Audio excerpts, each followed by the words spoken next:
आपका अपने YouTube channel complex classes में आप सभी लोगों का स्वागत है। तो इस वीडियो में हम लोग डीएलएड फर्स्ट सेमेस्टर 2024-25 वालों के लिए ये हम मैराथन क्लास लाए हुए हैं और इस मैराथन क्लास के अंतर्गत राजन सीरीज में जितने भी बहुविकल्पीय प्रश्न दिए हुए हैं, सामाजिक अध्ययन जो कि पेपर नंबर 5 है, जितने भी बहुविकल्पीय प्रश्न दिए हैं सभी को इस वीडियो में बिल्कुल समाप्त करने वाले हैं A to Z करके। केवल एक वीडियो में राजन सीरीज का जितना भी बहुविकल्पीय प्रश्न है उसको समाप्त करने वाले हैं। और इसका आप लोग अगर फ्री पीडीएफ या नोट्स प्राप्त करना चाहें तो टेलीग्राम चैनल से जुड़ सकते हैं। वहां पे इसका पीडीएफ और नोट्स जो है बिल्कुल आपको फ्री में प्राप्त हो जाएगा। इसके अलावा आप लोग अन्य सब्जेक्ट का मैराथन देखना चाहते हैं तो डिस्क्रिप्शन बॉक्स में लिंक दिया हुआ है, या तो चैनल पर विजिट करके आप लोग देख सकते हैं। तो अभी तक जो है चैनल को सब्सक्राइब नहीं किए हैं तो सब्सक्राइब कर दीजिए। तो चलिए देखते हैं दोस्तों इसमें क्वेश्चन क्या क्या है। आप लोग लास्ट तक वीडियो में बने रहिएगा। हुआ है कि कुतुबनुमा का आविष्कार किस देश में हुआ था। तो कुतुबनुमा क्या होता है इसको सबसे पहले हम लोग जानते हैं। कुतुबनुमा जो होता है यह एक यंत्र होता है। यंत्र इसे क्यों कहते हैं, क्योंकि जो है कुतुबनुमा के द्वारा जो है दिशा का ज्ञान हम लोग करते हैं। जैसे कौन सा दिशा पूरब पश्चिम उत्तर दक्षिण कौन सा हो गया, उसी दिशा को जो है इंडिकेट करता है। ये कुतुबनुमा एक प्रकार का यंत्र होता है, ठीक है। तो इसका आविष्कार किस देश में हुआ था, इसका आविष्कार जो है किस देश में हुआ था। तो इसका आविष्कार जो है ये चीन में हुआ था। चीन वालों ने जो है आविष्कार इसका किया था। उसके बाद में हम लोग देखते हैं सेकंड नंबर। और इसी में अगर देखते हैं ये देखना चाहें, जैसे कुतुबनुमा हो गया, कुतुबनुमा तो एक यंत्र हो गया, लेकिन अगर हम कुतुब मीनार की बात करें, यहाँ पे अगर कुतुब मीनार दे दे, कुतुब मीनार, तो कुतुब मीनार की अगर बात करें तो कुतुब मीनार जो होता है इसका जो है निर्माण किसने करवाया था, कुतुबुद्दीन ऐबक ने करवाया था। और इसके जो उत्तराधिकारी थे इल्तुतमिश ने कुतुब मीनार को जो है पूर्ण कराया था बनवाकर, ठीक है। उसके बाद में हम लोग देखते हैं सेकंड नंबर क्वेश्चन। सेकंड में क्या दिया हुआ है कि भारतीय मानक समय रेखा गुजरती है। तो भारतीय मानक समय रेखा कहाँ से गुजरती है, अहमदाबाद, लखनऊ, कोलकाता या इलाहाबाद। तो भारतीय समय रेखा जो है प्रयागराज के मिर्जापुर इलाहाबाद से गुजरती है। उसके बाद में हम लोग देखते हैं third number question. Third number में क्या है कि नासा का मुख्यालय क्या है। तो सबसे पहले हम लोग जानते हैं कि नासा क्या होता है। नासा का फुल फॉर्म हम देखें तो national aeronautics and space administration होता है। अगर इसकी स्थापना की बात करें, इसकी स्थापना स्टेबलाइजेशन इसका जब हुआ था, स्थापना की बात करें तो 29 जुलाई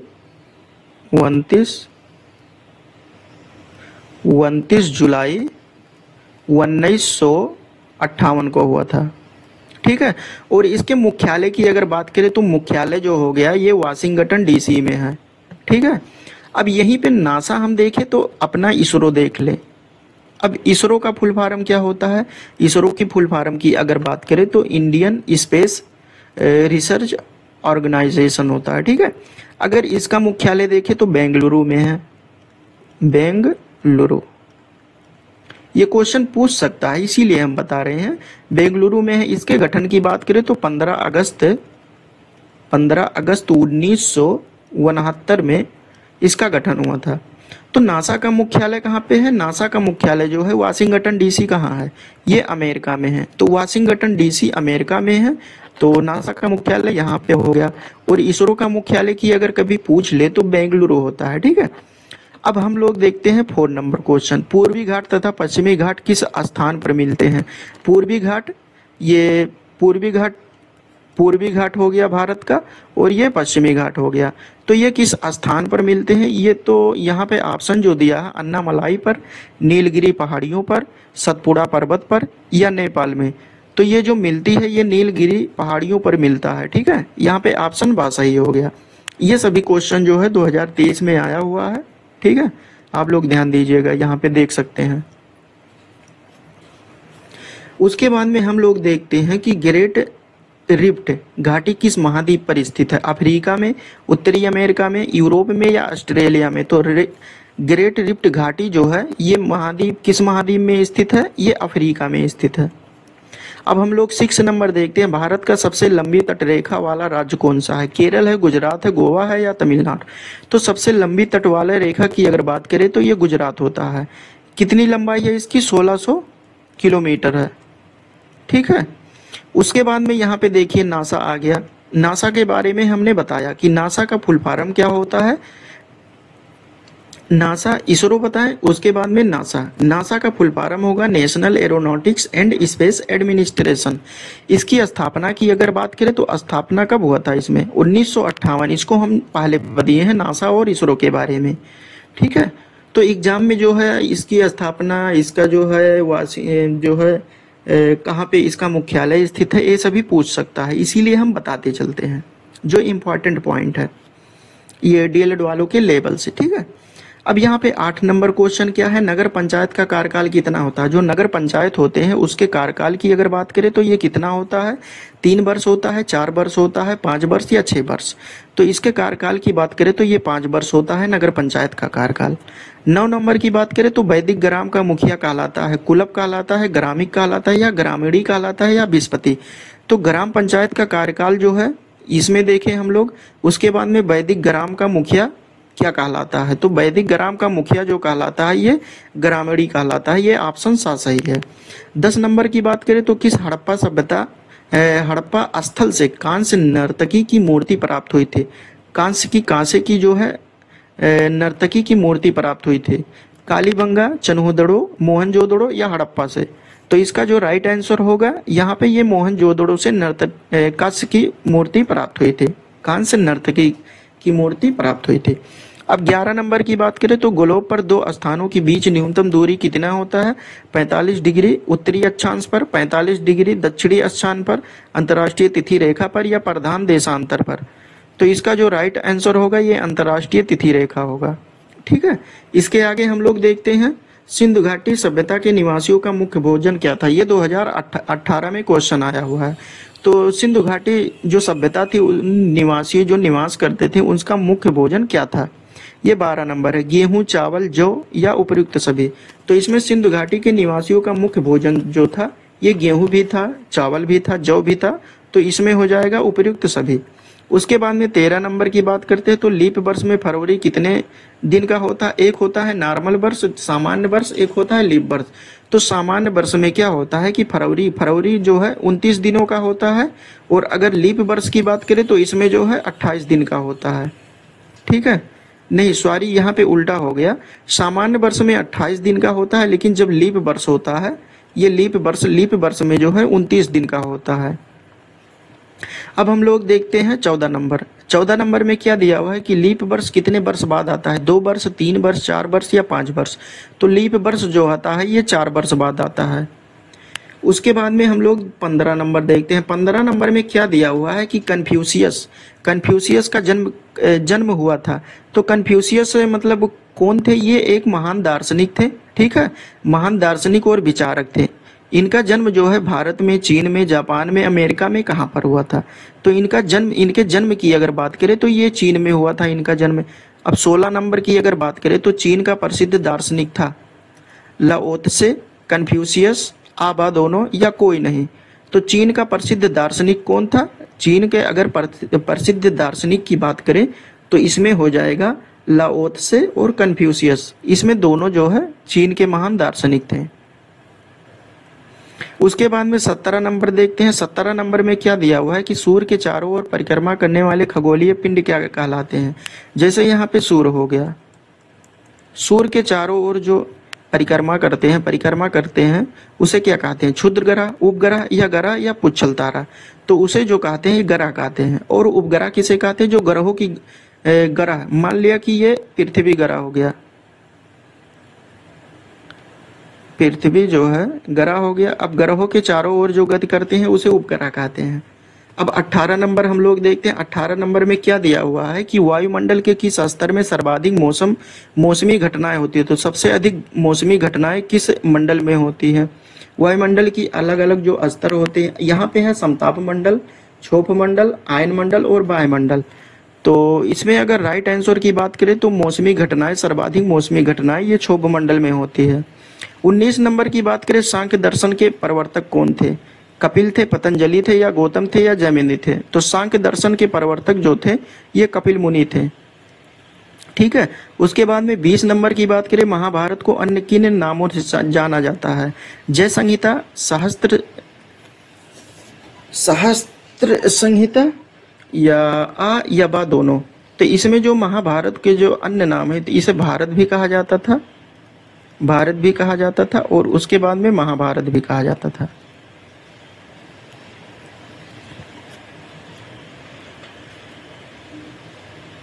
एक मिनट, महाभारत भी कहा जाता था। तो यहाँ पे आ और बा दोनों सही हो जाएगा।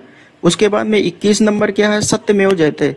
सत्यमेव जैसे क्या होता है कि सत्य की ही हमेशा विजय होती है, ठीक है, इसका अर्थ हो जाएगा। यह किस उपनिषद से लिया गया है, मुंडकोपनिषद या ऋग्वेद से, यजुर्वेद से, सामवेद से। तो सत्यमेव जयते जो है मुंडकोपनिषद से लिया गया है। अब यहाँ पे 22 नंबर क्वेश्चन क्या है, 22 नंबर में दिया है कि सदगमय। अस्तोमा सदगमय का अर्थ क्या होता है, आप जो कह रहे हैं वह काम हरेक के कल्याण के लिए हो, कल्याण के लिए है या नहीं, ठीक है, ऐसा होना चाहिए। अस्तोमा सदगमय लिया गया है, अस्तोमा सदगमय यहाँ पे ऑप्शन दिया है, सामवेद से लिया गया हुआ, यजुर्वेद, ऋग्वेद या अथर्ववेद। तो ये जो लिया गया है ये ऋग्वेद से लिया गया है, अस्तोमा सदगमय। अब हम लोग देखते हैं कि आर्यभट्ट, आर्यभट्ट कौन थे। आर्यभट्ट जो है यहाँ पे आप देख सकते हैं ऑप्शन में, खगोल शास्त्री थे या इतिहासकार थे, नाटककार थे या पुरातत्वविद थे। तो आर्यभट्ट की अगर बात करें तो ये खगोल शास्त्री थे। 24 नंबर की बात करें तो आधुनिक अर्थशास्त्र के जनक कौन थे, अर्थशास्त्र इकोनॉमिक्स के जनक कौन थे, एडम स्मिथ, कीन्स, मार्शल या अमर्त्य सेन। तो एडम स्मिथ जो है ये आधुनिक इकोनॉमिक्स के, मॉडर्न इकोनॉमिक्स के जनक हैं। 25 नंबर की बात करते हैं, नगर निगम के सदस्यों का कार्यकाल होता है। तो नगर निगम के सदस्यों का कार्यकाल कितना होता है, 2 वर्ष होता है, 3 वर्ष, 4 वर्ष या 5 वर्ष होता है। तो नगर निगम के सदस्यों का कार्यकाल जो होता है ये 5 वर्ष होता है। अब 26 नंबर देखते हैं, हड़प्पा के निवासी किस युग में थे, उत्तर पाषाण युग, कांस्य युग, लौह युग या ताम्र पाषाण युग। तो हड़प्पा के निवासी किस युग के थे, तो हड़प्पा के निवासी की अगर बात करें तो ये ताम्र पाषाण युग के थे, ठीक है। अब हम लोग देखते हैं वर्षा ऋतु। वर्षा ऋतु यहाँ पे 27 नंबर है, वर्षा ऋतु है। तो वर्षा ऋतु 15 जून से 15 सितंबर तक होती है, मानी जाती है, या 15 जून से 17 जून तक मानी जाती है, या दोनों को मानी जाती है, या इनमें से कोई नहीं मानी जाती है। तो सबसे पहले हम लोग देखते हैं ग्रीष्म ऋतु, शीत ऋतु और वर्षा ऋतु कब कब होता है। अगर ग्रीष्म ऋतु की बात करें, ठीक है, ग्रीष्म ऋतु की बात करें और उसके बाद में वर्षा ऋतु और उसके बाद में जो है शीत ऋतु।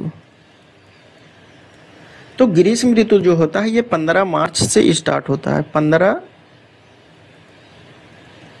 15 मार्च से लेकर 15 जून तक होता है। और वर्षा ऋतु की अगर बात करें तो 15 जून से लेकर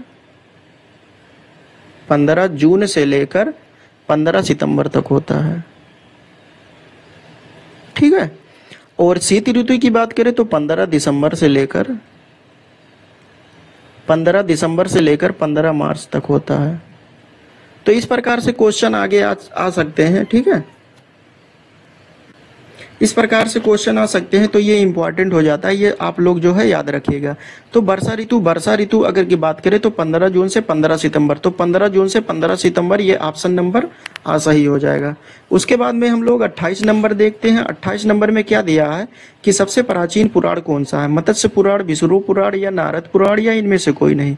तो सबसे प्राचीन, सबसे पुराना पुराण की बात करें तो मत्स्य पुराण होता है। उसके बाद में 29 नंबर देखते हैं, संसार का पहला पालतू पशु था। संसार का पहला पालतू पशु था यानी पूरे विश्व यानी संसार का पहला पालतू पशु कौन था।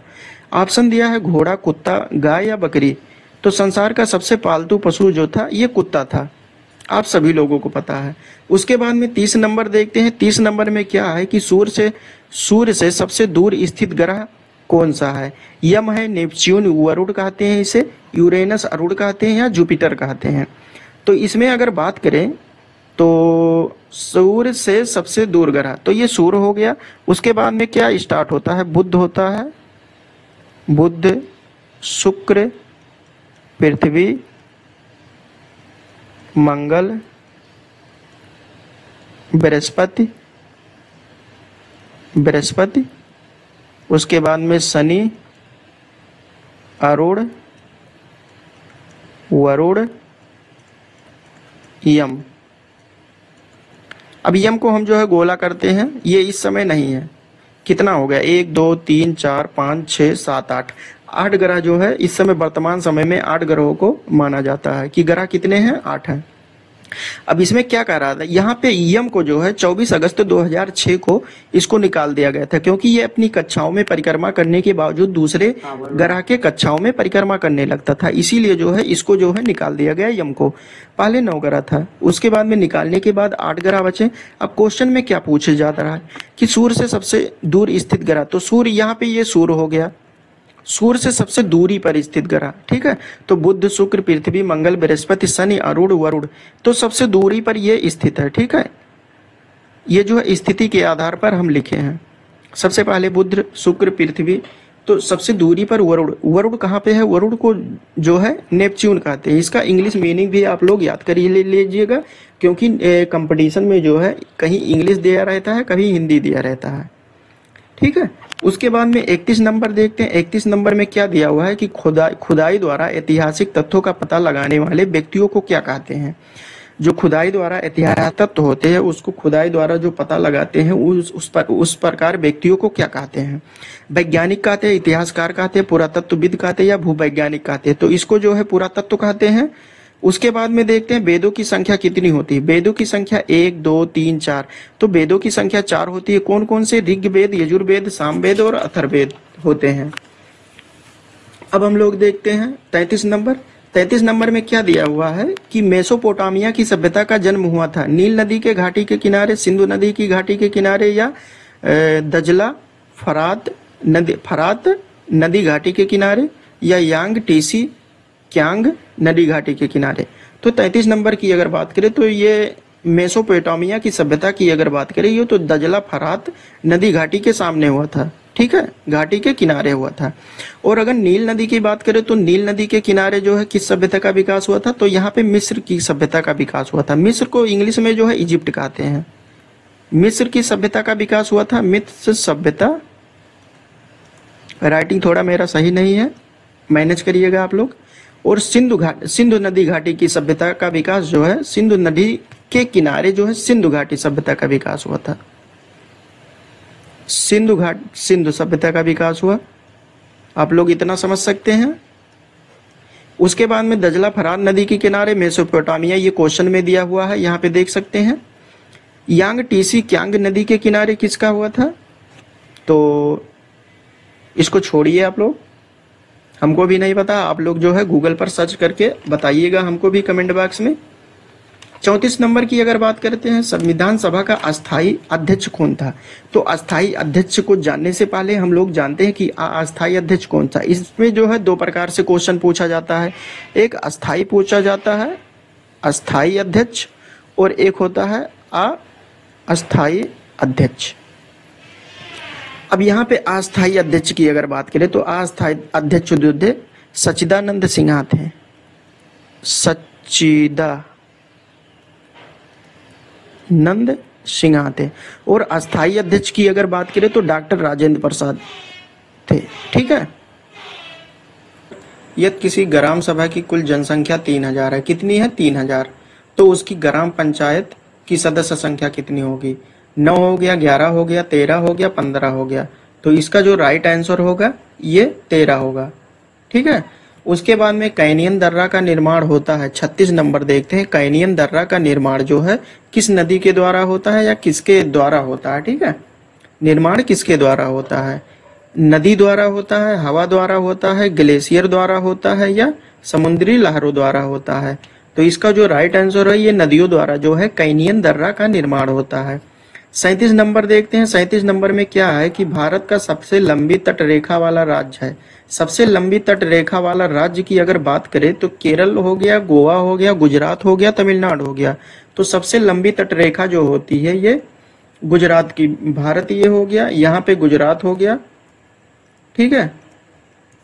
तो ये पश्चिमी तट रेखा है। तो पश्चिमी तट रेखा में गुजरात जो होता है इसकी सबसे लंबी तट रेखा होती है। अब वेद का शाब्दिक अर्थ क्या होता है, यहाँ पे ऑप्शन दिया हुआ है, पवित्र, ज्ञान, पूजा पाठ या ईश्वर की प्रस्तुति। तो वेद का अर्थ होता है ज्ञान। 39 नंबर देखते हैं, शीत ऋतु ऋतु से संबंधित है 15 सितंबर से 15 मार्च, 21 दिसंबर से दिसंबर की स्थिति, या 21 मार्च से 23 दिसंबर की स्थिति, या ये सभी। तो इसका जो राइट आंसर होगा 15 दिसंबर से लेकर 15 मार्च तक जो है शीत ऋतु संबंधित होता है।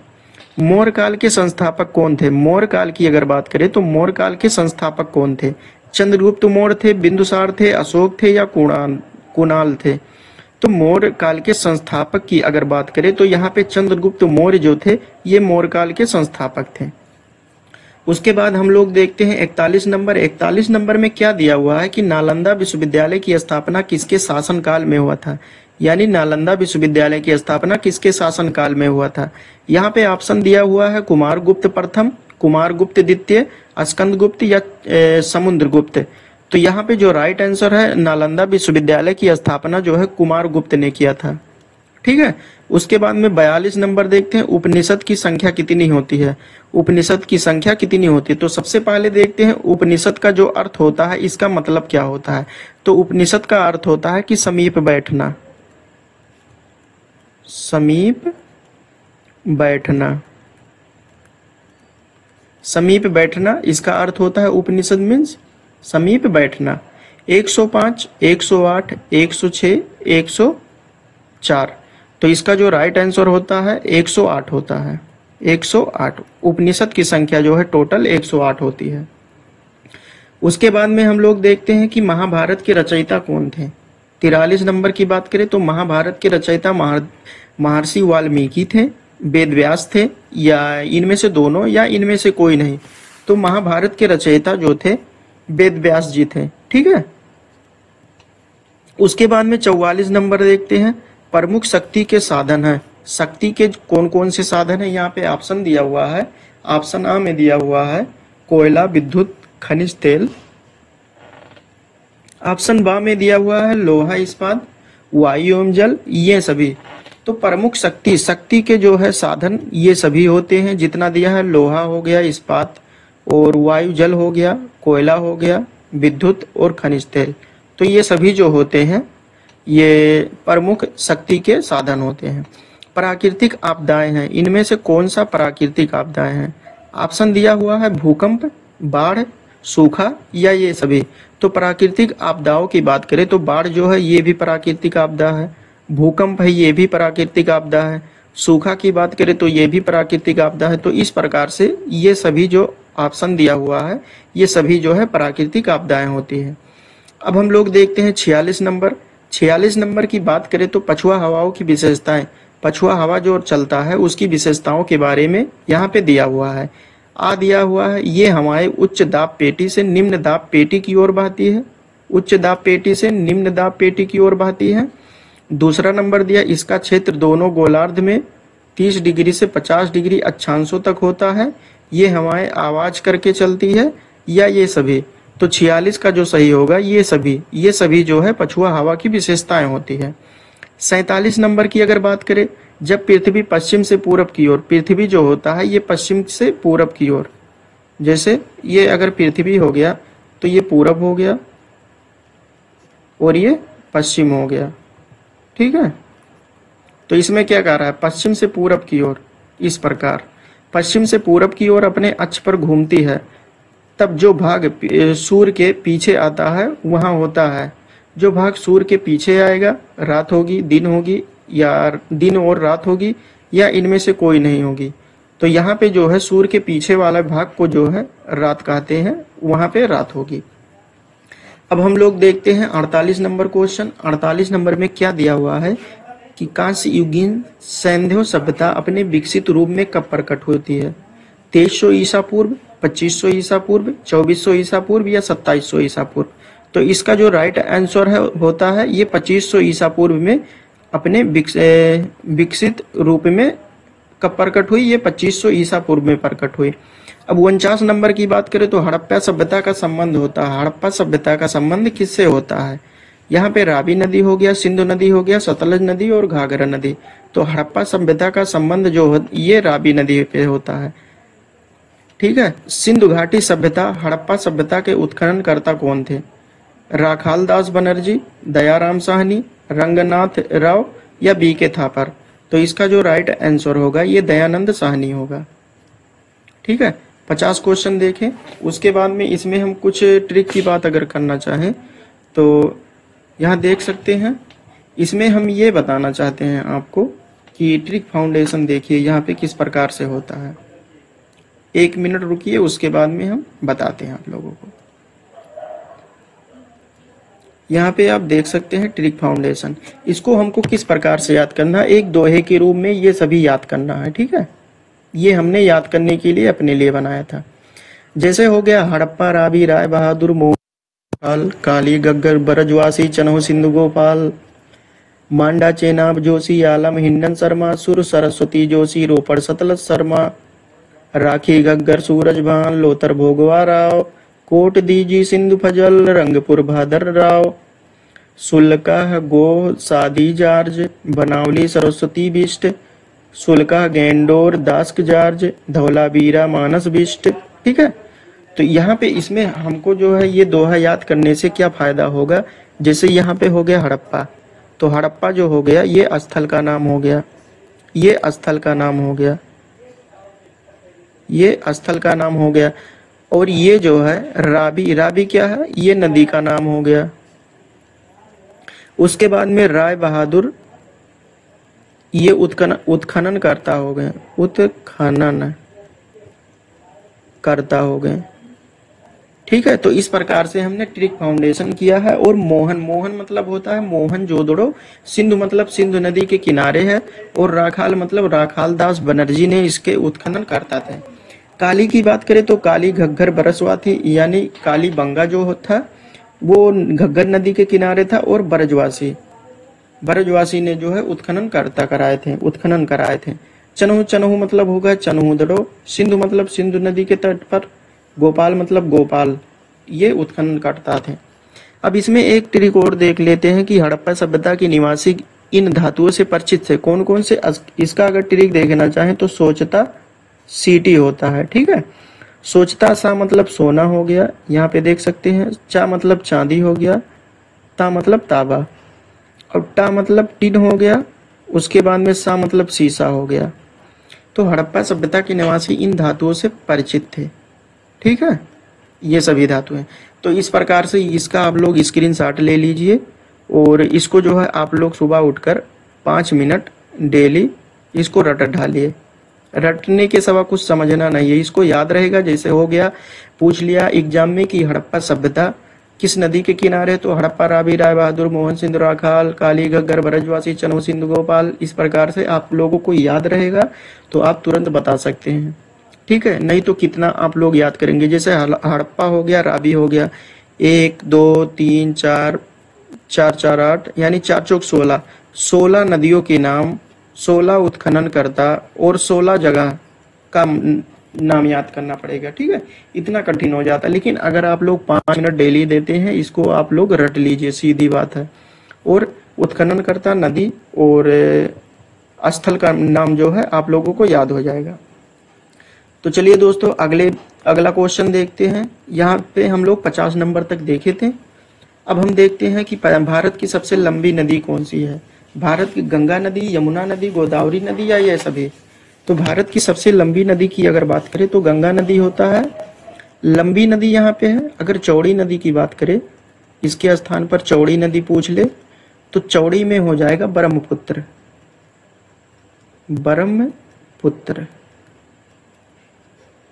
ठीक है, तो चौड़ी नदी की बात करें तो ब्रह्मपुत्र, और भारत की सबसे लंबी नदी की बात करें तो गंगा नदी हो जाएगा। उसके बाद में 52 नंबर क्या है, किस रेखा के उत्तर में उत्तरी ध्रुव तथा दक्षिण में दक्षिणी ध्रुव स्थित है। तो यहाँ पे जैसे ये हो गया ग्लोब हो गया। ठीक है, ये हो गया भूमध्य रेखा, ये भूमध्य रेखा हो गया।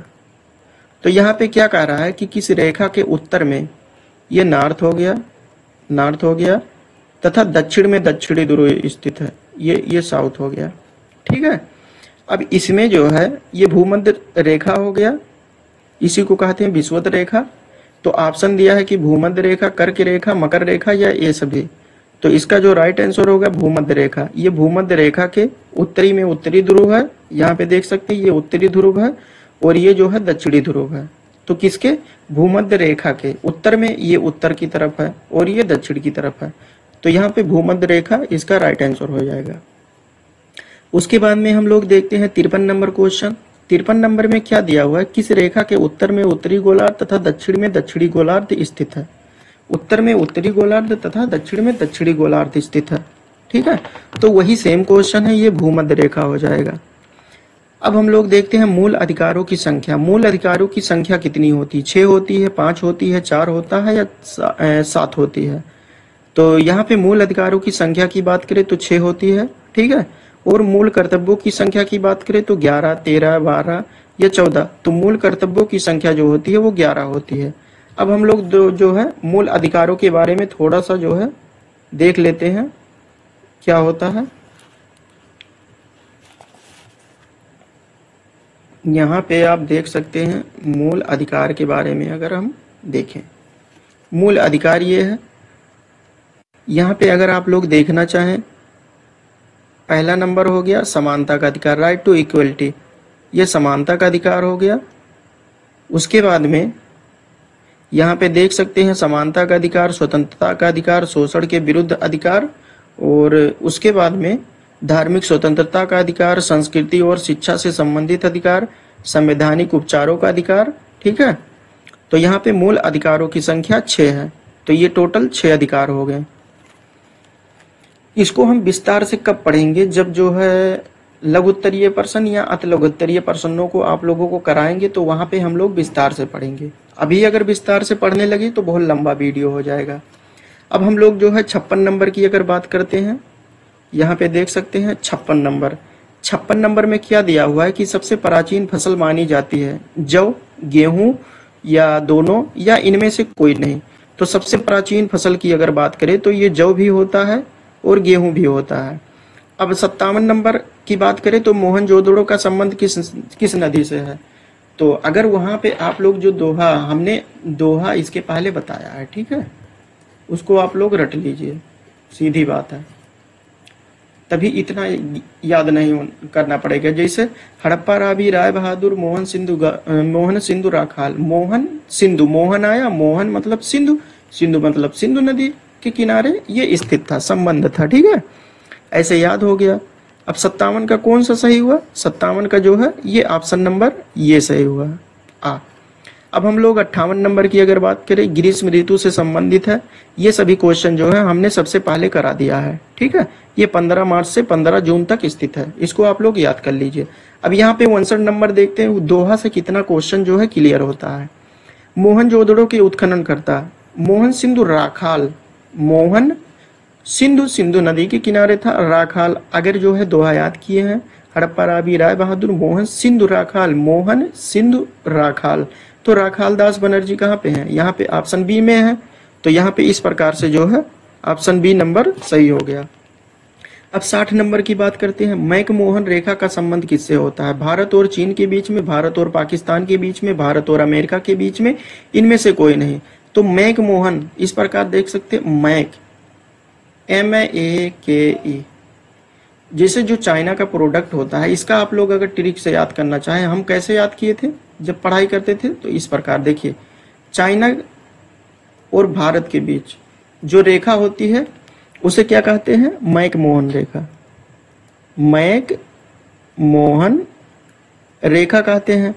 अब इसको याद कैसे करेंगे, जैसे make in India, make in China, made in China लिखा रहता ना, मेड इन चाइना। तो इसको इस प्रकार से याद करिए कि मेक कहाँ के लोग, मेड इन चाइना, चाइना वाले जो है बहुत माल बनाते हैं। ठीक है, अलग अलग प्रकार से बहुत ही सस्ते में माल उपलब्ध करा देते हैं, खिलौना हो गया, कोई भी सामान हो गया। तो मेक कहाँ के बनाते हैं, चीन के बनाते। तो भारत और चीन के बीच में ये रेखा होती है। तो इस प्रकार से आप लोग याद कर सकते हैं। मैकमोहन रेखा एक होता है रेड क्लिप रेखा। अब रेड मतलब जैसे जहां पे मार होता है, बलट कैसे होता है, बलट का रंग जो है, बलट का रंग लाल होता है। ठीक है, लाल होता है। तो हमेशा कहाँ के लोग मार करते हैं? भारत और पाकिस्तान। तो इस प्रकार से याद कर सकते हैं कि रेड क्लिप, रेड मतलब लाल, लाल मतलब ब्लड, मतलब मार कहाँ के करते हैं? भारत और पाकिस्तान, जो पड़ोसी देश है। अब 61 नंबर देखते हैं, सबसे छोटा ग्रह कौन सा है? बुध, बृहस्पति, मंगल और शनि। तो बुध ग्रह जो होता है ये सबसे छोटा ग्रह होता है। ठीक है। अब हम लोग 62 नंबर की बात करें तो थाड़े चक्रवात है। थाड़े चक्रवात जो होता है ये असम का है, भारत का है, चीन का है, नेपाल का है। तो ये जो है भारत का है थाड़े चक्रवात। अब हम लोग 63 नंबर की बात करते हैं। 63 नंबर में क्या दिया हुआ है कि हरिकेन चक्रवात संबंधित है मेक्सिको की खाड़ी, बंगाल की खाड़ी या यूएसए या जापान। तो हरिकेन चक्रवात जो संबंधित है ये मेक्सिको की खाड़ी से संबंधित होता है। उसके बाद में 64 नंबर की बात करें, 64 नंबर टाइफून चक्रवात कहाँ का है? जापान का, चीन का, फिलीपींस का, ये सभी। तो ये जो टाइफून चक्रवात होता है ये सभी है, चीन का भी है, जापान का भी है, फिलीपींस का भी है। 65 नंबर की बात करें, बीली बीली चक्रवात कहाँ का है? बीली बीली ऑस्ट्रेलिया का, चीन का, यूएसए का या जापान का। तो बीली बीली चक्रवात जो होता है ये ऑस्ट्रेलिया का चक्रवात का नाम है। रामायण के रचयिता कौन है? 66 नंबर देखते हैं, रामायण के रचयिता कौन है? महर्षि वाल्मीकि, महर्षि व्यास या दोनों, या इनमें से कोई नहीं। तो रामायण के रचयिता जो है ये महर्षि वाल्मीकि जी हैं। संगीत का संबंध किससे होता है? तो वेद की संख्या की अगर बात करें तो वेद 4 होते हैं, ऋग्वेद, सामवेद, यजुर्वेद और अथर्ववेद। तो संगीत से संबंध होता है सामवेद होता है। सा से संगीत, सा से सामवेद, इस प्रकार से याद कर सकते हैं रिलेट करके। अब 68 नंबर देखते हैं, व्यापारिक हवाएं मिलती है। व्यापारिक हवाएं जो है कितने डिग्री से डिग्री के बीच में मिलती है? 5 डिग्री से 3 डिग्री उत्तर अक्षांश, उत्तर दक्षिण, और 30 डिग्री से 40 दक्षिण उत्तर, 40 से 50 पूर्व पश्चिम, या इनमें से कोई नहीं। तो इसका जो राइट आंसर होगा 5 डिग्री से 30 डिग्री उत्तर और दक्षिण में होता है। ठीक है। 69 नंबर की बात करते हैं, जैन धर्म के अंतिम तीर्थंकर कौन थे? पार्श्वनाथ थे, ऋषभदेव थे, या महावीर स्वामी थे, या अकबर थे। तो इसमें अगर देखें तो जैन धर्म के अंतिम तीर्थंकर जो थे ये पार्श्वनाथ थे, पार्श्वनाथ थे। ठीक है, नहीं सॉरी, जैन धर्म के अंतिम तीर्थंकर जो थे ये महावीर स्वामी थे। जैन धर्म में कितने तीर्थंकर थे? 24 थे। तो अंतिम जो थे, अंतिम की बात कर रहा है यहाँ पे, अंतिम जो है ये महावीर स्वामी थे, और उसके बाद में पार्श्वनाथ जो थे ये 23 नंबर पे थे, यानी लास्ट से सेकेंड है, ये 23 नंबर थे। अगर ऋषभदेव की बात करें तो ये जैन धर्म के ये पहले तीर्थंकर थे, और अकबर की बात करें तो ये कोई दूसरा ही था। ठीक है, अकबर एक शासक था। अब 70 नंबर की बात करें, जैन धर्म के 24वें तीर्थंकर तो कौन थे? तो जैन धर्म के अंतिम तीर्थंकर या 24वें तीर्थंकर कौन थे? तो 24वें तीर्थंकर की बात करें तो महावीर स्वामी थे, यहाँ पे देख सकते हैं महावीर स्वामी थे। ऋषभदेव जो है ये फर्स्ट थे, पार्श्वनाथ हो गया, ये सभी जो है यहाँ पे ऋषभदेव फर्स्ट, महावीर स्वामी जो है जैन धर्म के 24वें तीर्थंकर थे। अब हम लोग 71 नंबर की बात करते हैं, दक्षिणी गोलार्ध में सबसे 71 नंबर सॉरी यहाँ पे 71 नंबर में है, अजंता कलाकृतियां किससे संबंधित होती है? हड़प्पा काल से, मौर्य काल से, बुद्ध काल से, या गुप्त काल से। तो अजंता कलाकृतियां जो होती है ये जो है यहाँ से गुप्त काल से संबंधित होती है। ये कलाकृतियां गुप्त काल की थी, वहां से संबंधित होती है। अब हम लोग जो है 72 नंबर देखते हैं। 1 मिनट थोड़ा रेस्ट करिए। तो इसमें हम लोग क्या देखते हैं कि 72 नंबर देखते हैं, थोड़ा हमने रेस्ट लिया था। ठीक है, यहाँ पे 72 नंबर में दिया हुआ है कि दक्षिणी गोलार्ध में सबसे लंबा दिन कब होता है? 21 जून को होता है, 23 सितंबर को होता है, या 21 मार्च को होता है, या 22 दिसंबर को होता है। तो इसमें जो है राइट आंसर जो होगा ये 22 दिसंबर को जो है दक्षिणी गोलार्ध में सबसे लंबा दिन होता है। अब इस प्रकार से अगर देख लें हम लोग, इसमें कुछ जो इसके एक्स्ट्रा क्वेश्चन बनते हैं वो किस प्रकार से क्वेश्चन एग्जाम में पूछा जा सकता है, इसको हम देखते हैं। ठीक है, जैसे यहाँ पे हो गया, ये गोलार्ध हो गया, ये आपका गोलार्ध हो गया। अब इसमें ये जो रेखा होती है ये भूमध्य रेखा होती है, ठीक है, भूमध्य रेखा होती है। और यहाँ पे ये जो होता है ये कर्क रेखा होता है, कर्क रेखा। और दक्षिण में ये मकर रेखा होता है, ठीक है। तो इसमें अगर हम जो है कर्क रेखा की बात करें, कर्क रेखा यहाँ पे 21 जून कर्क रेखा पर ये हो गया पोल हो गया, ये उत्तरी ध्रुव हो गया और ये दक्षिणी ध्रुव हो गया। अब यहाँ पे इसमें हमको क्या क्या क्या याद करना है कि जैसे हो गया ये पूछता है इस प्रकार से क्वेश्चन कि सबसे बड़ा दिन कब होता है। तो सबसे बड़ा दिन जो है 21 जून को उत्तरी गोलार्ध में होता है, ठीक है, सबसे बड़ा। और अगर सबसे छोटे दिन की बात करें तो सबसे छोटा दिन जो होता है ये 22 दिसंबर को होता है, ये सबसे छोटा दिन, ठीक है। तो ये सभी जो है आप लोग अपने नोट्स में नोट कर सकते हैं। और ये 22 दिसंबर को जो सबसे छोटा दिन होता है ये उत्तरी ध्रुव में जो है इसी को कर्क संक्रांति कहते हैं, और इधर जो है मकर संक्रांति होता है, ठीक है। 21 जून हो गया। और यहाँ पे अब हम लोग ये देखते हैं कि इस दिन क्या होता है कि सूर्य की किरणें जो होती है वो लंबवत होती है। अब हम लोग देखते हैं मकर रेखा में, मकर रेखा में क्या हमको देखना है कि यहाँ पे सबसे बड़ा दिन कौन सा होता है, कब होता है, और सबसे छोटा दिन क्या होता है, ठीक है। तो मकर रेखा में अगर बात करें तो 22 दिसंबर को जो है 22 दिसंबर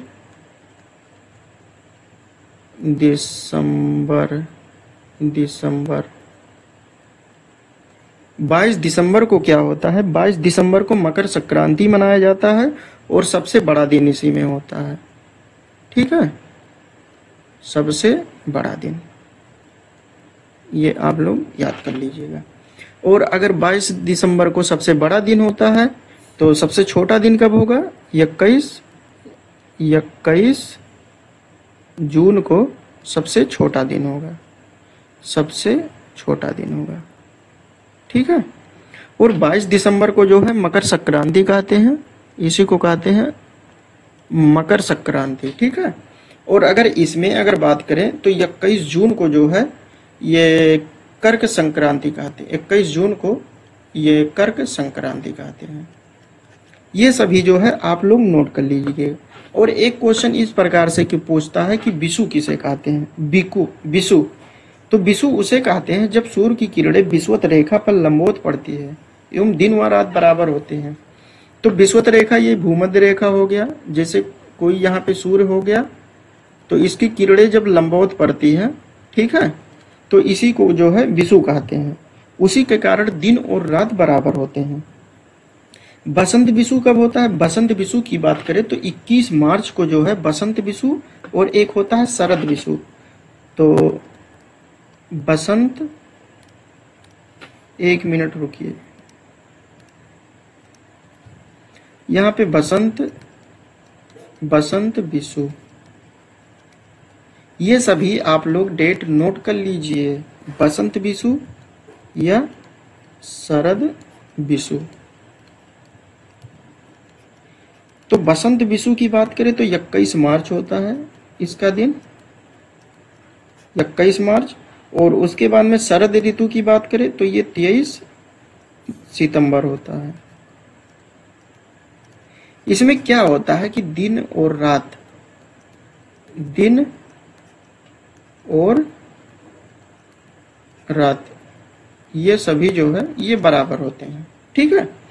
तो हम लोगों ने क्या जाना कि दक्षिणी गोलार्ध में सबसे लंबा दिन कब होता है, सबसे छोटा दिन कब होता है, दक्षिणी गोलार्ध, उत्तरी गोलार्ध, ये सभी हम लोगों ने देखा। दक्षिणी गोलार्ध हो गया और उत्तरी गोलार्ध को हमने बता दिया, ये उत्तरी गोलार्ध हो गया, ये दक्षिणी गोलार्ध हो गया। तो इतना क्वेश्चन जो है बन सकता है। अब 73 नंबर की अगर बात करते हैं तो पृथ्वी सूर्य के चारों ओर परिक्रमा करती है लगभग, पृथ्वी सूर्य के चारों ओर परिक्रमा कितने दिनों में करती है, 365.12 दिन में 365.25 दिन में, 365.50 दिन में, या 365.75 दिन में, डेज में। तो यहाँ पृथ्वी जो है सूर्य के चारों ओर परिक्रमा 365.25 दिन में पूरा करता है। अब हम लोग 74 नंबर की बात करें तो मनुष्य द्वारा बनाया गया पहला औजार क्या था? भाला, कुल्हाड़ी, हसिया या हथौड़ा? तो मनुष्य के द्वारा बनाया गया पहला औजार की अगर बात करें तो ये कुल्हाड़ी था। ठीक है। उसके बाद में हम लोग देखते हैं 75 नंबर। 75 नंबर में क्या दिया हुआ है कि मनुष्य ने सबसे पहले किस धातु का प्रयोग किया था? यहाँ पे ऑप्शन दिया हुआ है तांबा, सोना, एल्युमिनियम या प्लेटिनम। तो सबसे पहले मनुष्य ने किस धातु का प्रयोग किया था? यहाँ पे ऑप्शन जो है ये तांबा का प्रयोग मनुष्य ने सबसे पहले किया था। 76 नंबर की अगर बात करते हैं तो कालिदास की रचना अभिज्ञान शकुंतलम, ये रचना इनकी है। तथा धन्वंतरी किसके दरबार के नवरत्न थे?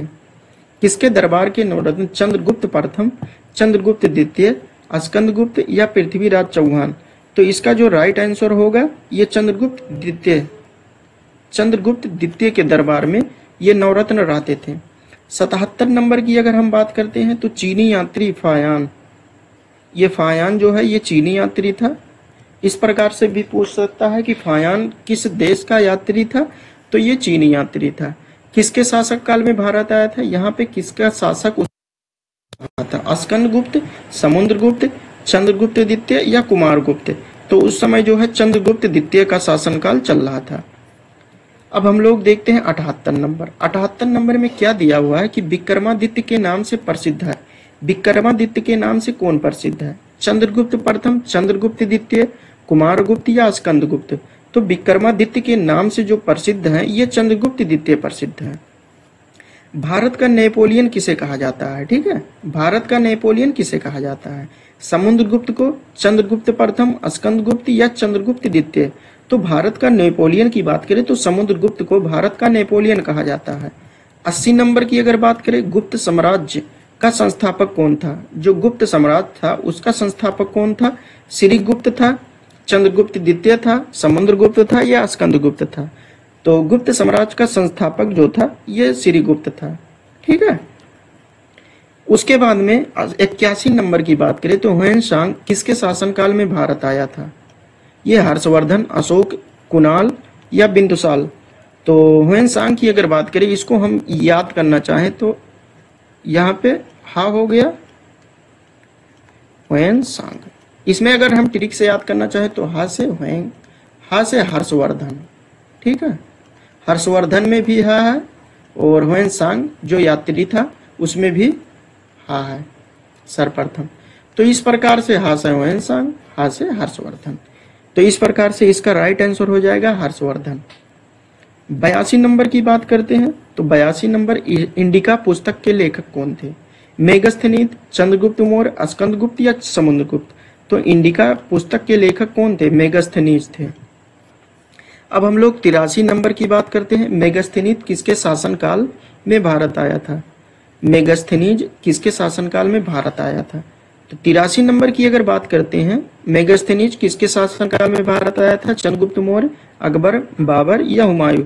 तो मेगस्थनीज जो आया था ये चंद्रगुप्त मौर्य के शासनकाल में भारत आया था। 84 नंबर की अगर बात करते हैं तो गुप्त राजवंश किस लिए प्रसिद्ध था? गुप्त राजवंश जो था वो किसके लिए प्रसिद्ध था? ऑप्शन दिया है कला एवं स्थापत्य, साहित्यिक कार्यों का संरक्षण, राजस्व एवं भूमिकर, साम्राज्यवादी? तो ये जो प्रसिद्ध था कला एवं स्थापत्य के लिए गुप्त राजवंश प्रसिद्ध था। 85 नंबर देखते हैं। जब केंद्र में दाब अधिक होता है, सेंटर पर जो है ये मान ले कि ये सेंटर हो गया, यहाँ पे देखिए ये सेंटर हो गया, यहाँ पे प्रेशर जो होता है ये मैक्सिमम होता है। एक मिनट,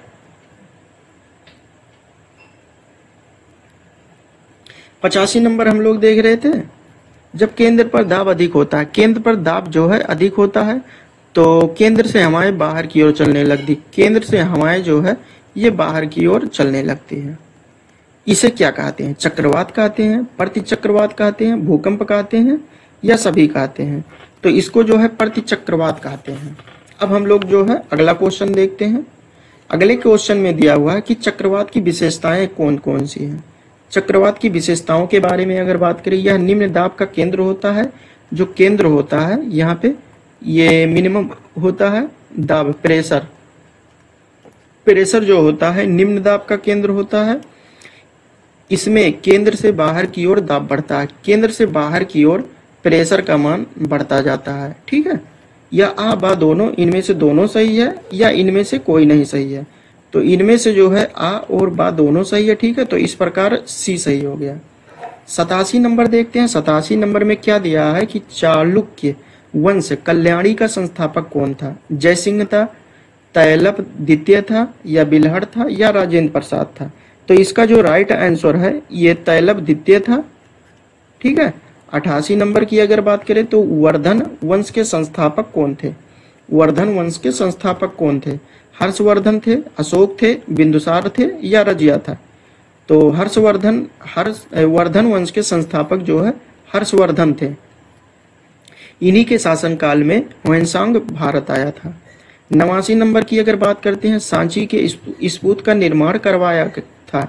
किसने करवाया था सांची के स्तूप का निर्माण?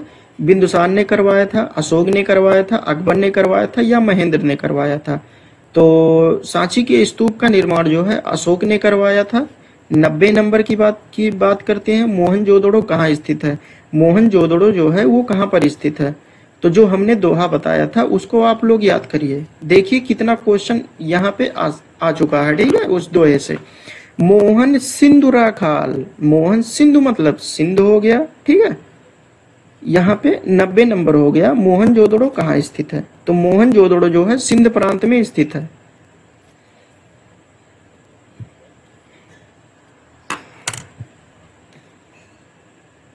अब हम लोग जो है 91 नंबर क्वेश्चन देखते हैं। 91 नंबर में क्या कहा है कि आदि मानव अपनी रक्षा के लिए जिन औजारों का प्रयोग करते थे वह बने होते थे।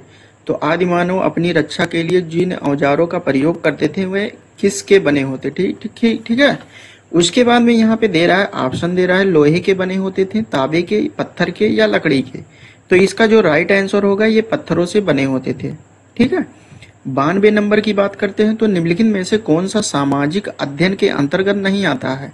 सामाजिक अध्ययन यानी सामाजिक अध्ययन के अंतर्गत नहीं आता है।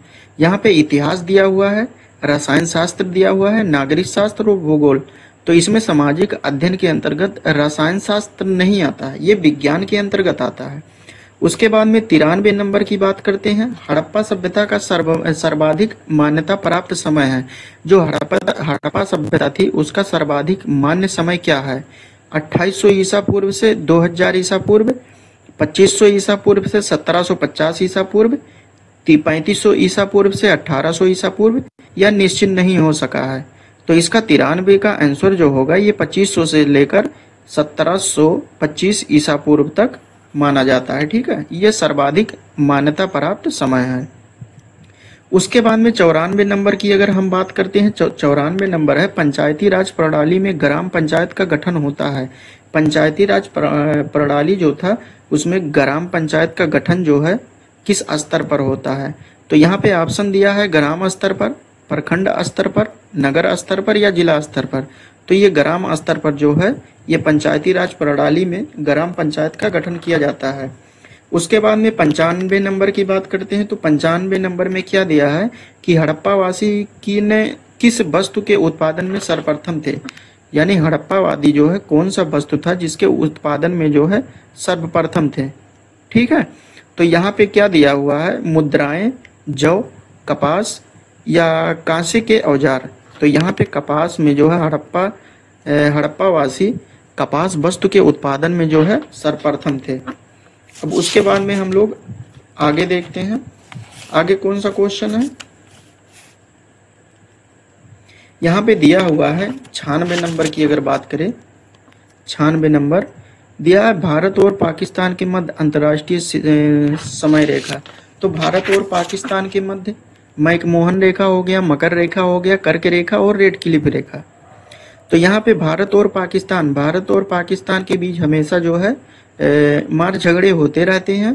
तो इसका जो हमने ट्रिक बताया था, जैसे make in China, made in China, China के प्रोडक्ट पर लिखा रहता है।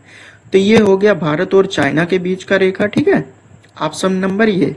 और उसके बाद में भारत और पाकिस्तान के बीच का अंतर्राष्ट्रीय रेखा को क्या कहते हैं? यहाँ पे रेड क्लिप मार करते रहते हैं, तो रेड रेड जो होता है ब्लड, ब्लड का रंग लाल होता है। तो इस प्रकार इस ट्रिक से आप लोग याद कर सकते हैं। 97 नंबर की बात करें तो 97 नंबर में क्या दिया हुआ है कि भारत के मध्य से होकर गुजरने वाला रेखा है। भारत के मध्य से होकर गुजरने वाला रेखा कर्क रेखा है, मकर रेखा, या दोनों है, या दोनों में से कोई नहीं है। तो भारत के मध्य से होकर गुजरने वाला जो रेखा होता है ये कर्क रेखा होता है। ठीक है, ये कर्क रेखा होता है, कर्क रेखा। उसके बाद में 98 नंबर की बात करते हैं तो 98 नंबर में दिया हुआ है कि भारत तथा चीन के मध्य अंतर्राष्ट्रीय रेखा मेक इन चाइना। तो यहाँ पे आप देख सकते हैं ऑप्शन नंबर ये सही है। चाणक्य द्वारा लिखित अर्थशास्त्र में वर्णन है तात्कालिक। अर्थशास्त्र इस प्रकार से जो है यहाँ से समझ में आता है कि ये इकोनॉमिक्स का शब्द है, बुक हो गया। तो यहाँ पे जो है आप लोग देख सकते हैं ऑप्शन में सामाजिक स्थिति का, राजनीतिक स्थिति का, या धार्मिक स्थिति का कोई नहीं। तो यहाँ पे अर्थशास्त्र मतलब ये इकोनॉमिक से संबंधित नहीं, ये राजनीतिक स्थिति से संबंधित है। ठीक है। उसके बाद में 100 नंबर में क्या दिया हुआ है कि समयक ज्ञान, समयक दर्शन और समयक आचरण, ये त्रिरत्न, तीनों रत्न जो हैं ये किससे संबंधित होते हैं? तो यहाँ पे जैन धर्म से, बौद्ध धर्म से, आबा दोनों से, या वैदिक काल से। तो इसका जो राइट आंसर होगा ये जैन धर्म से समयक ज्ञान, समयक दर्शन और समयक आचरण संबंधित है। यह क्वेश्चन दिया हुआ है। तो यहाँ पे है महावीर स्वामी, बचपन का नाम वर्धमान, का जन्म हुआ था।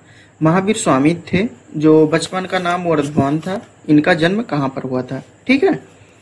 तो इसमें हम देखते हैं वैशाली के कुंडग्राम में, कुशीनगर में, लुम्बिनी में, या अजमेर में। तो इसका जो राइट आंसर है ये वैशाली के कुंडग्राम में इनका जन्म हुआ था। बचपन का नाम वर्धमान था। उसके बाद में 102 नंबर देखते हैं, पिरामिड किस देश में है? पिरामिड जो होते हैं, पिरामिड वो किस देश में होते हैं? यूनान में, रोम में, मिस्र में, या सऊदी अरब में? मिस्र को जो है इजिप्ट भी कहते हैं। तो यहाँ पे ये मिस्र हो जाएगा। ठीक है, इजिप्ट। 102 नंबर का जो है सही हो जाएगा। 103 नंबर गायत्री मंत्र का संबंध होता है। 103 नंबर की बात करें तो गायत्री मंत्र का संबंध किससे होता है? ऋग्वेद से, यजुर्वेद से, सामवेद से, या अथर्ववेद से? तो इसका संबंध जो होता है वो ऋग्वेद से होता है। ठीक है। उसके बाद में हम लोग देखते हैं 104 नंबर, पृथ्वी के मध्य से गुजरने वाली रेखा कौन सी होती है? पृथ्वी के मध्य से गुजरने वाली रेखा कौन सी होती है? जैसे यहाँ पे ये एक पृथ्वी हो गया, इसके मध्य से गुजरने वाली रेखा कौन सी होती है? ठीक है, इसे कहते हैं भूमध्य रेखा, देशांतर रेखा, कर्क रेखा, या मकर रेखा। तो इसका जो राइट आंसर होता है ये भूमध्य रेखा होता है। भूमध्य रेखा, इसी को कहते हैं भूमध्य रेखा या विषुवत रेखा।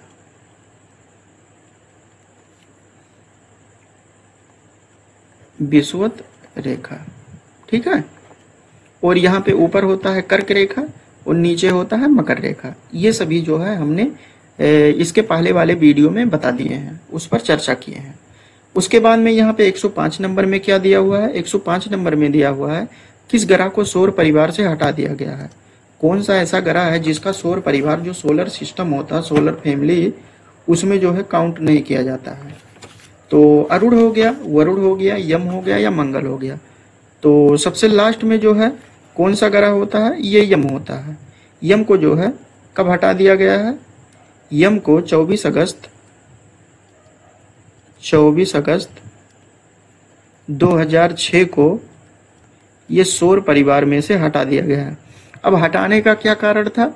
ये जो ग्रह था ये दूसरे ग्रह के जो परिक्रमा होता है, कक्ष होता है, उसमें जो है परिक्रमा करने लगता था, इसीलिए ये डिस्टर्ब करता था सभी को, इसीलिए इसको ग्रह की श्रेणी से हटा दिया गया है।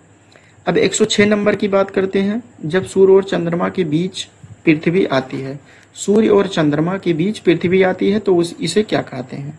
तो जब सूर्य और चंद्रमा के बीच पृथ्वी आती है तो यहाँ पे सूर्य ग्रहण हो गया, चंद्र ग्रहण हो गया, आबा दोनों, सूर्य ग्रहण और चंद्र ग्रहण दोनों कहते हैं या दोनों नहीं कहते हैं? तो इसका जो है राइट आंसर होगा, जब सूर्य और चंद्रमा के बीच में पृथ्वी आती है तो उसे चंद्र ग्रहण कहते हैं।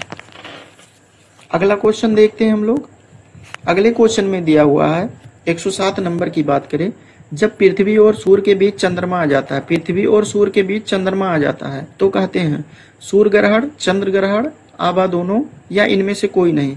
तो जब पृथ्वी और सूर्य के बीच में चंद्रमा जब आता है तो इसे सूर्य ग्रहण कहते हैं। ठीक है। 108 नंबर की बात करते हैं, नवपाषाण काल में आविष्कार हुआ था। नवपाषाण काल में किसका आविष्कार हुआ था?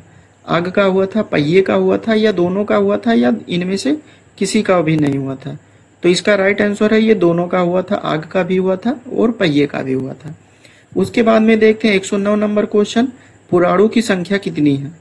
18, 11, 13 या 12? तो पुराणों की संख्या जो होती है वो 18 होती है। आप लोग जो है कमेंट बॉक्स में आंसर दे सकते हैं वीडियो देखने के साथ साथ। अब हम लोग 110 नंबर देखते हैं। 110 नंबर में क्या दिया हुआ है कि बुद्ध, संघ एवं धर्म त्रिरत्न ये किससे संबंधित है?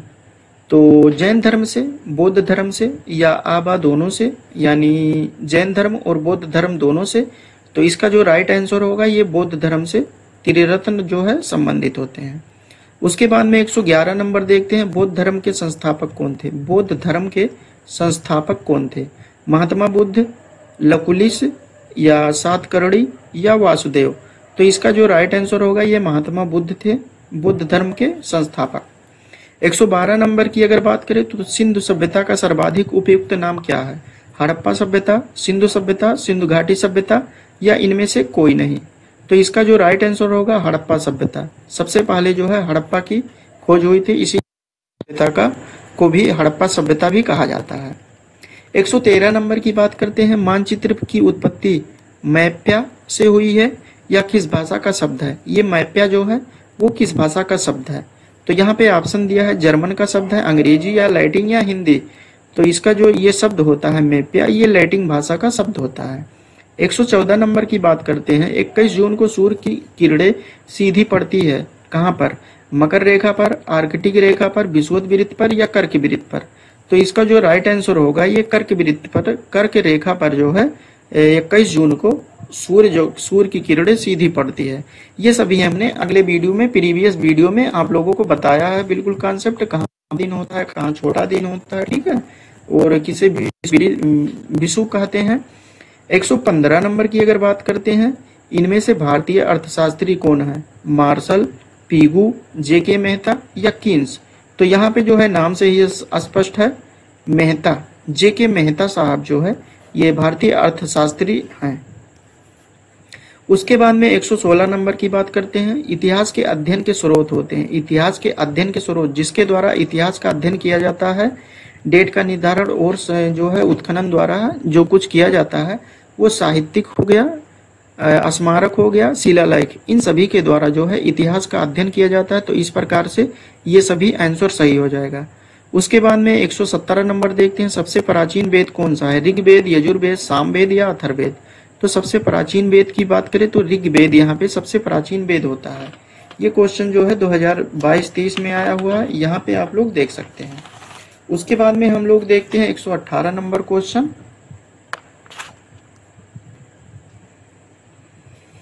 118 में क्या दिया हुआ है कि त्रिपिटक कैसा ग्रंथ था? जो त्रिपिटक था वो किस प्रकार का ग्रंथ था, किससे संबंधित था? जैन साहित्य से, बौद्ध साहित्य से, वैदिक साहित्य से, या इन सभी से? तो त्रिपिटक जो होता था ये जैन साहित्य से संबंधित था। ठीक है। उसके बाद में 119 नंबर की बात करते हैं, तो आदि मानव का मुख्य सहयोगी जानवर था। आदि मानव का मुख्य सहयोगी जानवर कौन सा था? बकरी था, घोड़ा था, कुत्ता था, या गाय था? तो आदि मानव का मुख्य सहयोगी जानवर जो था ये कुत्ता था। उसके बाद में 120 नंबर की हम बात करते हैं, पुरा पाषाण काल में मानव का व्यवसाय क्या था? जो पुरा पाषाण काल था उस समय मानव जो है किस चीज का व्यापार करता था? आखेट, कृषि, व्यापार, या शिल्प? तो 120 का जो है ये आखेट का, पुरा पाषाण काल में जो है मानव जो है आखेट का व्यवसाय करता था। पिरामिड किस देश में है? तो यहाँ पे ऑप्शन है यूनान में, रोम में, मिस्र में, या सऊदी अरब में?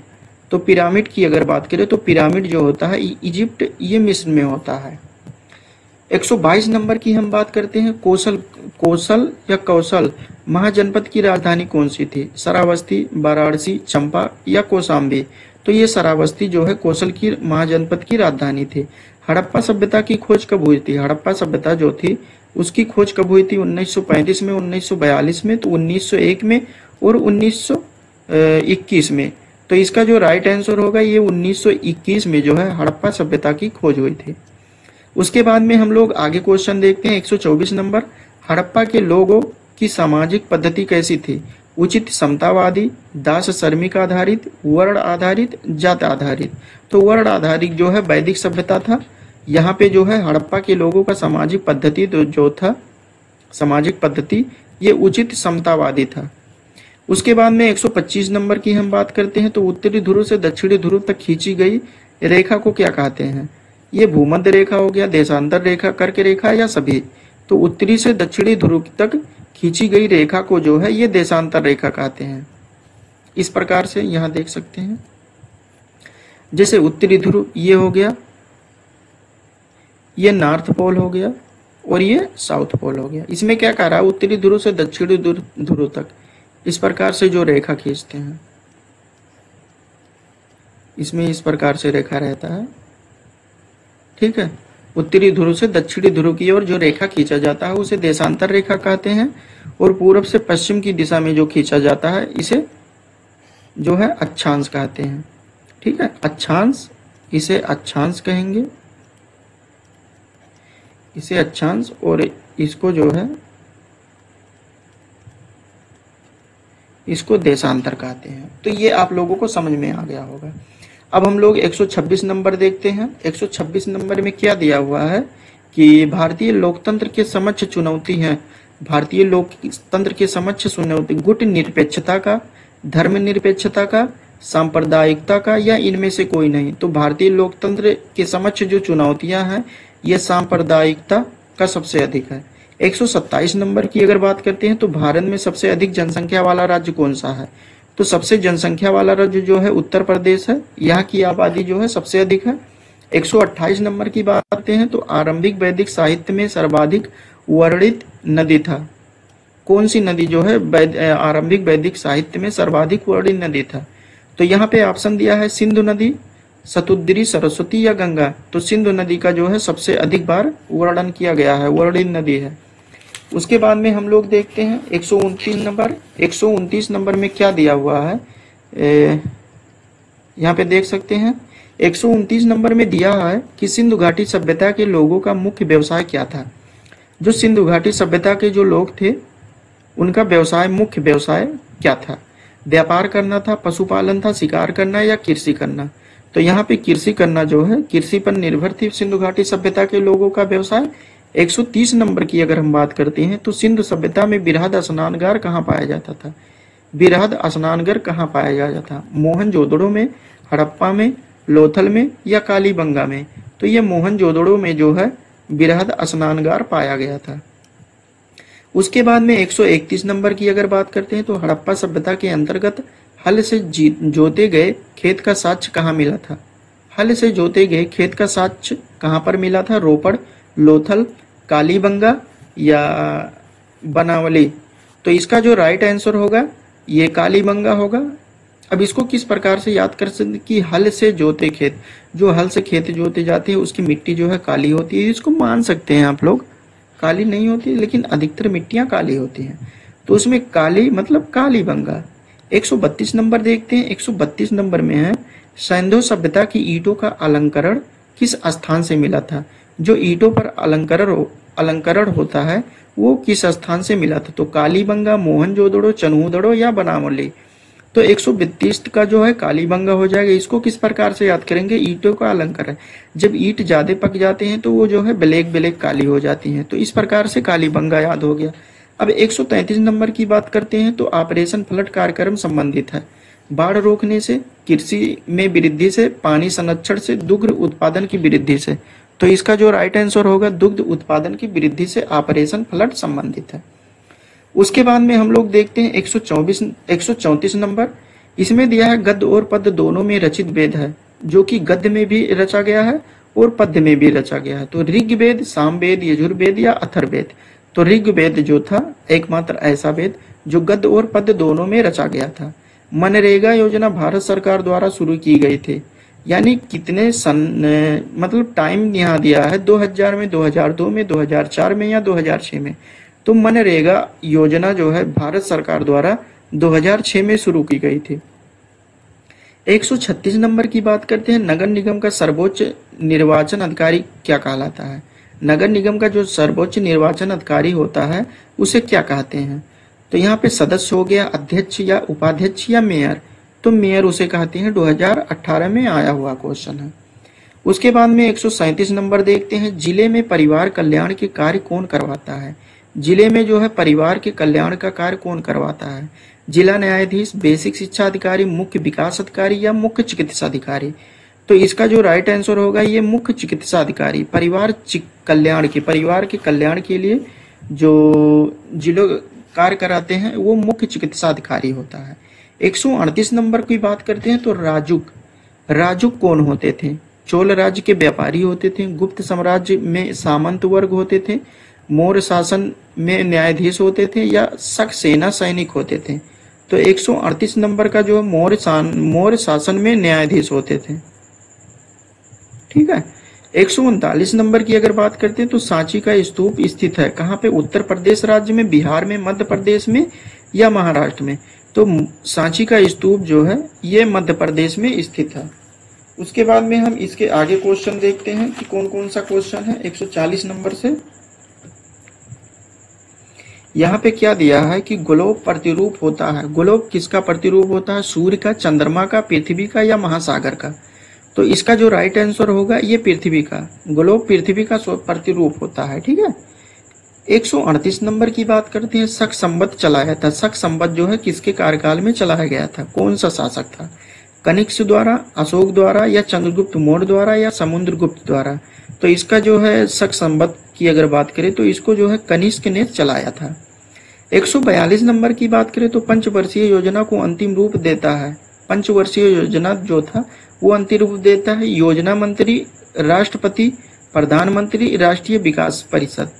तो इसका जो राइट आंसर होगा ये प्रधानमंत्री। पंचवर्षीय योजना को अंतिम रूप जो है प्रधानमंत्री देता है। 143 नंबर की बात करते हैं, सूर्य के सबसे निकट ग्रह कौन सा है? पृथ्वी, मंगल, बुध या शुक्र? तो इसके सबसे निकटतम ग्रह बुध होता है। जैसे बुध, शुक्र, पृथ्वी, मंगल, बृहस्पति, शनि, आरूढ़, वरुण, ये सभी जो है सूर्य के सबसे निकट ग्रह है। बुध इसमें सबसे निकट ग्रह है। 144 हम बात करते हैं। 144 नंबर में क्या कहता है कि निम्न में से कौन सा कथन सही नहीं है? यहाँ पे ये ध्यान दीजिएगा, एग्जाम में इस प्रकार से एक दो क्वेश्चन आ जाते हैं कि हम लोग कंफ्यूज हो जाते हैं। कौन सा कथन सही नहीं है यहाँ पे पूछा है। दिशा, दूरी व प्रतीक मानचित्र के घटक होते हैं। मानचित्र का नीचे का सिरा उत्तर दिशा में होता है। दिक सूचक यंत्र की चुंबकीय सुई सदैव उत्तर व दक्षिण दिशा में ठहरती है। सदैव उत्तर व दक्षिण दिशा में ठहरती है। सड़कें, रेल, कस्बों आदि के सही स्वरूप को मानचित्र द्वारा दर्शाया जा सकता है।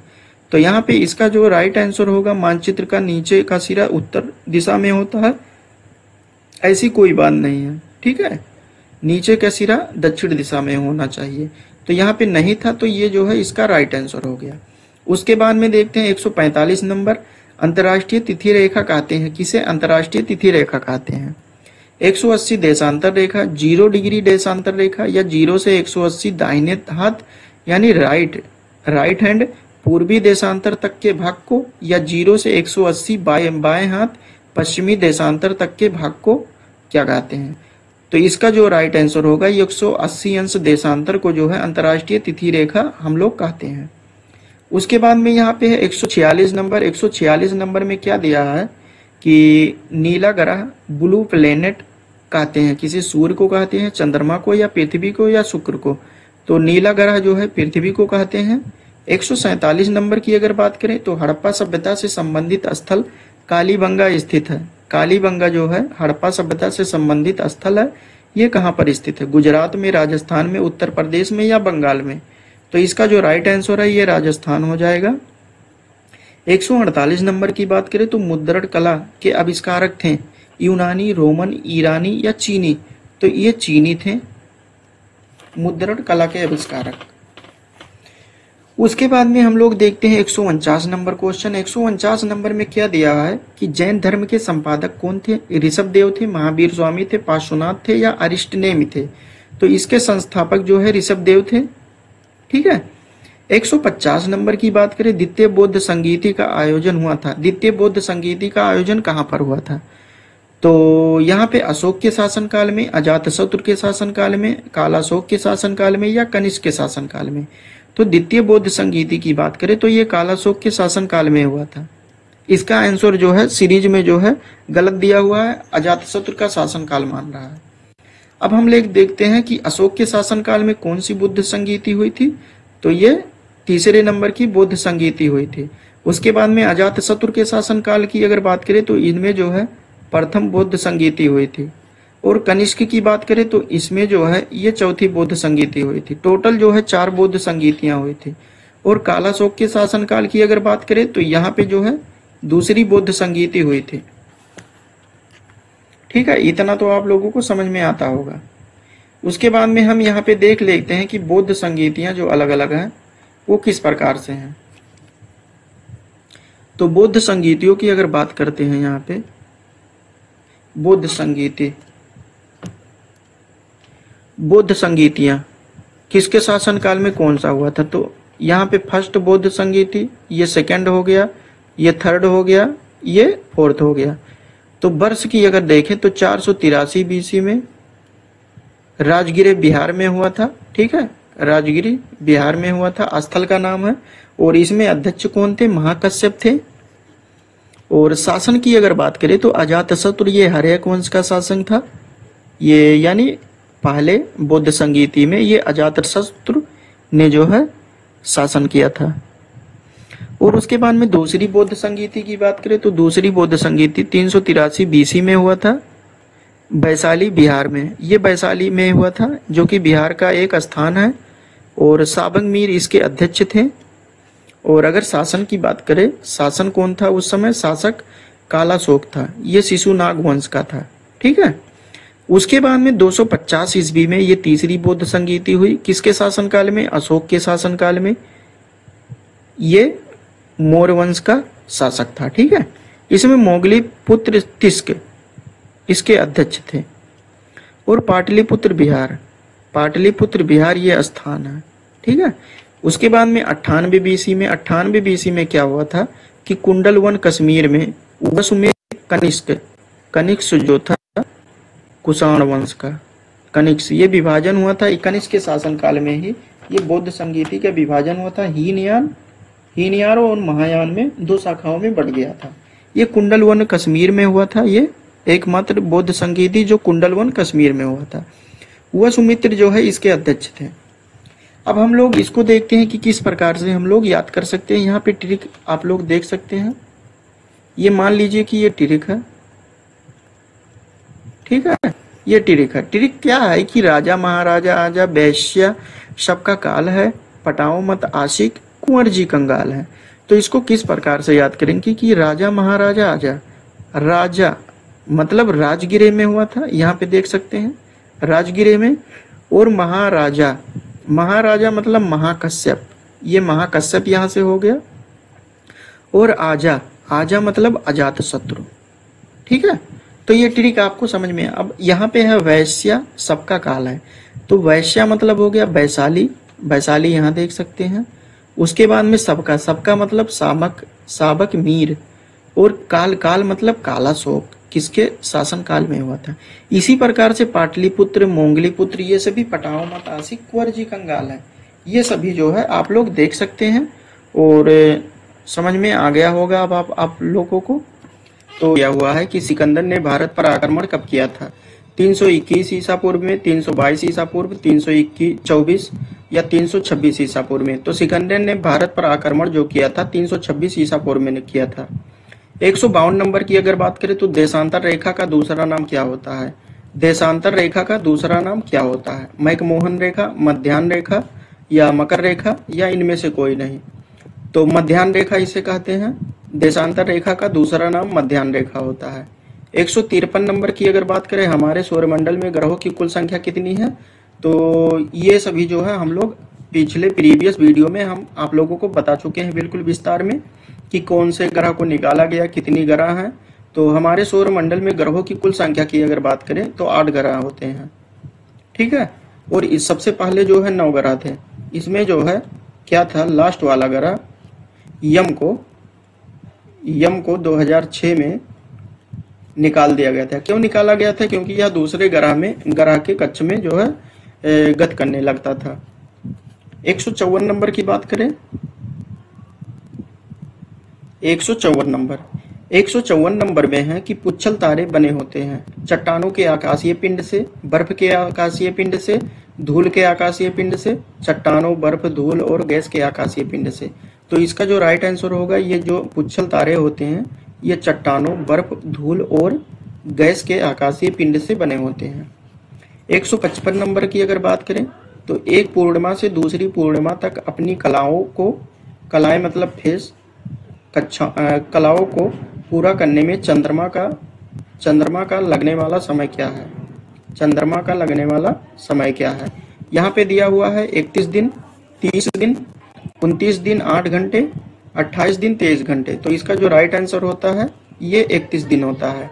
156 नंबर की बात करें, निम्नलिखित विद्वानों में से हड़प्पा सभ्यता का सर्वप्रथम खोजकर्ता कौन था?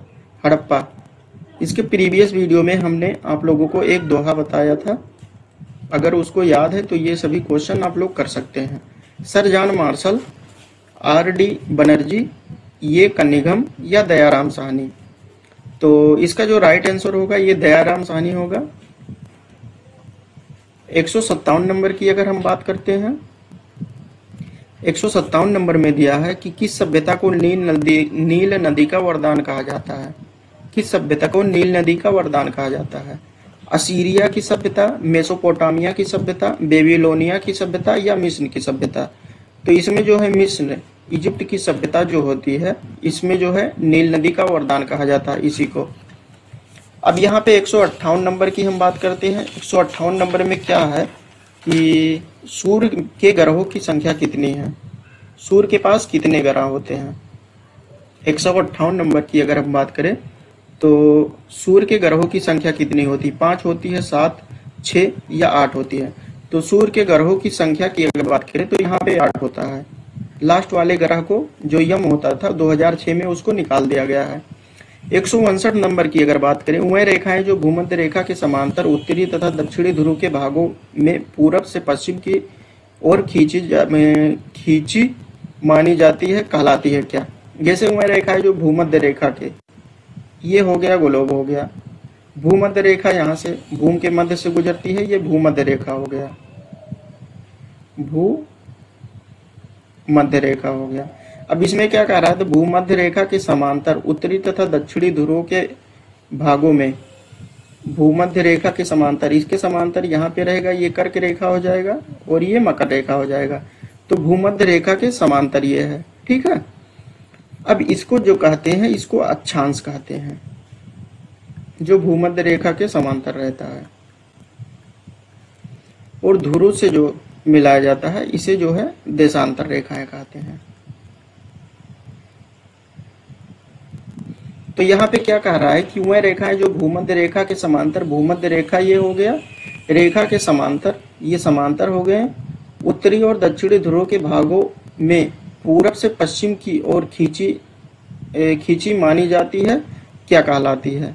तो इसे जो कहते हैं ये अक्षांश कहते हैं। यहाँ पे देखिए, पूरब से पश्चिम यानी दक्षिणी उत्तरी ध्रुव और दक्षिणी ध्रुव के पूरब से पश्चिम की ओर खींची गई रेखा, यानी पूरब से पश्चिम की जो रेखाएं खींची जाती है इस प्रकार गोलोब से पूरब से पश्चिम की ओर रेखाएं, तो इसे क्या कहते हैं? अक्षांश रेखाएं। और ध्रुव के इसके लंबवत जो खींची जाती है भूमध्य रेखा के, उसे देशांतर रेखाएं कहते हैं। 160 नंबर की अगर बात करें तो भारत किस गोलार्ध में स्थित है? उत्तरी गोलार्ध, दक्षिणी गोलार्ध या आ बा दोनों या इनमें से कोई नहीं? तो भारत की बात करें तो ये उत्तरी गोलार्ध में स्थित है। 161 नंबर की अगर बात करें तो वैदिक काल में एक ही वंश के सभी लोगों को क्या कहते थे? जो वैदिक काल था उसमें एक ही वंश के लोगों को क्या कहते थे? वंशज कहते थे, परिवार, भीड़ या जन कहते थे? तो वैदिक काल में जो एक ही वंश के लोग होते थे, व्यक्ति होते थे, उसे वंशज कहते थे।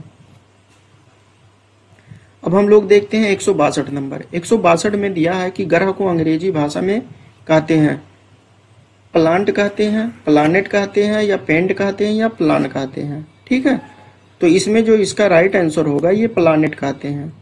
ग्रह को अंग्रेजी में जो है प्लानेट कहते हैं। 163 नंबर की बात करें तो महात्मा बुद्ध के गृह त्याग को बौद्ध ग्रंथों में क्या कहा गया है? महाभिनिष्क्रमण, महापरिनिर्वाण, धर्मचक्र परिवर्तन, या अपरिग्रह। तो इसको जो कहा गया है ये महाभिनिष्क्रमण, गृह त्याग की घटना को, गृह त्याग ये हो गया, गृह त्याग जब घर त्याग किए थे इसे कहते हैं महाभिनिष्क्रमण। और उसके बाद में महापरिनिर्वाण जो होता है ये शरीर जब महात्मा बुद्ध ने त्याग किया था तो उस घटना को महापरिनिर्वाण कहते हैं, शरीर त्याग की घटना। और उसके बाद में धर्मचक्र परिवर्तन। धर्मचक्र परिवर्तन ये होता है जब पहला प्रवचन दिए थे, पहला प्रवचन जो दिया था उसे जो है धर्मचक्र परिवर्तन कहते हैं। अब हम लोग देखते हैं 164 नंबर। 164 नंबर में क्या है कि स्यादवाद, स्यादवाद किस धर्म के दर्शन का मूल आधार है? स्यादवाद जो है किस धर्म के दर्शन का मूल आधार है? शैव धर्म, बौद्ध धर्म, भागवत धर्म, या जैन धर्म। तो इसका जो राइट आंसर होगा ये स्यादवाद किस धर्म के दर्शन का मूल आधार है? ये जैन धर्म का है। 165 नंबर की बात करें, श्वेतांबर तथा दिगंबर और दिगंबर नामक संप्रदाय किस धर्म से संबंधित होते थे? ऑप्शन दिया है जैन धर्म, बौद्ध धर्म, ईसाई धर्म, या वैष्णव धर्म। तो ये जो है ये जैन धर्म से संबंधित होते थे। यहाँ पे आप देख सकते हैं ये जैन धर्म से संबंधित होते थे, तो यहाँ पे सही हो गया। 166 नंबर की अगर बात करते हैं, 166 नंबर, 166 नंबर में क्या पूछ रहा है कि पृथ्वी के सबसे निकट ग्रह कौन सा है? पृथ्वी के सबसे निकट शुक्र है, वरुण है, शनि है, या मंगल है? तो पृथ्वी के सबसे निकट ग्रह जो होता है ये शुक्र होता है।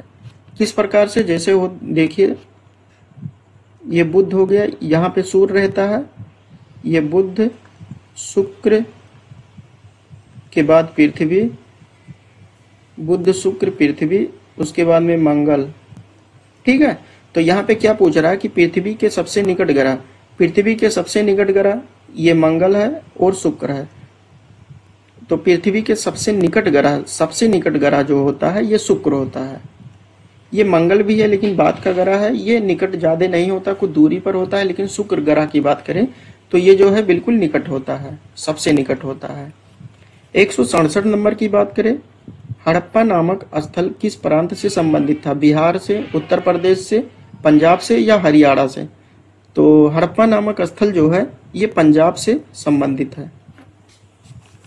168 नंबर की बात करें, 168 में क्या कह रहा है कि मोहनजोदड़ो से प्राप्त नर्तकी की मूर्ति किस धातु की बनी थी? जो नर्तकी की मूर्ति मोहनजोदड़ो से प्राप्त हुई थी वह किस धातु से बनी थी? कांसे से, कांसे की बनी थी, तांबे की बनी थी, लोहे की, या चून या सोने की? तो यहाँ पे ये जो नर्तकी मूर्ति थी ये कांसे की बनी थी। इसके आगे हम लोग देखते हैं 170 नंबर। 170 नंबर, 169 नंबर में दिया है मेसोपोटामिया किस देश से संबंधित है? ईरान से, इराक से, तेहरान से, या पाकिस्तान से? तो ये ईरान से संबंधित होता है मेसोपोटामिया जो सभ्यता थी। 170 नंबर की अगर बात करते हैं, पिता शब्द हिंदी है, इसका फारसी शब्द होता है। पिता शब्द जो है ये हिंदी है, इसका फारसी में क्या कहते हैं पिता को?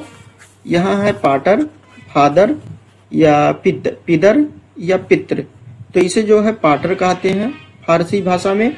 171 नंबर की अगर बात करें तो इसमें है कौन सा साहित्य धर्मेतर साहित्य है? यानी धर्मेतर साहित्य इनमें से कौन सा है? राजतरंगिणी, जातक कथा, महाभारत, या रामायण? तो इसका जो राइट आंसर होगा ये राजतरंगिणी जो है ये धर्मेतर साहित्य है। 172 नंबर की बात करें तो साम का अर्थ होता है, साम का क्या अर्थ होता है? यज्ञ, मंत्र, स्तुति। तो साम का अर्थ होता है गान। 173 नंबर की बात करें तो वेदांग कितने होते हैं? 7, 6, 5, या 3? तो वेदांगों की संख्या की बात करें तो 6 होता है। 174 नंबर देखते हैं, गैर मान्यता विवाह है, जो गैर मान्यता, जो जिसकी मान्यता नहीं होती थी, उसे क्या कहते थे, उस प्रकार के विवाह को?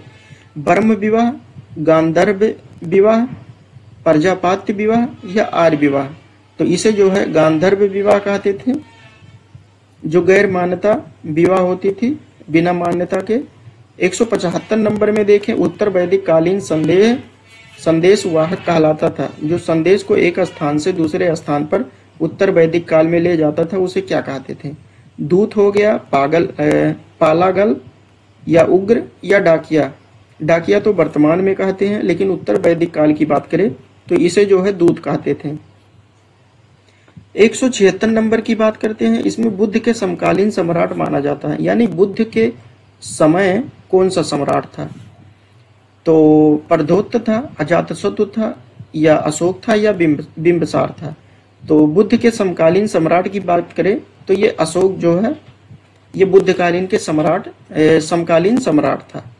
177 नंबर की अगर बात करें, इतिहास घटनाओं या विचारों की उन्नति का सुसंबद्ध विवरण है, यह कथन किसका है?